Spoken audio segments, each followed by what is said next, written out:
ጻፍከው በሕይወት መዝገብ ከመፍጠር ልቋል የማዳን ጥበብ። ሕመምህ ሕመሜ ቁስል ቁስሌ ነበር በእኔ መቃብር ውስጥ 3 ቀን ባታድር።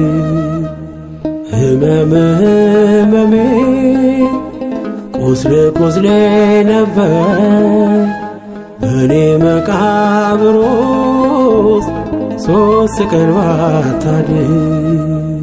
ስሜን በደም ጻፍከው በሕይወት መዝገብ ከመፍጠር ልቋል የማዳን ጥበብ።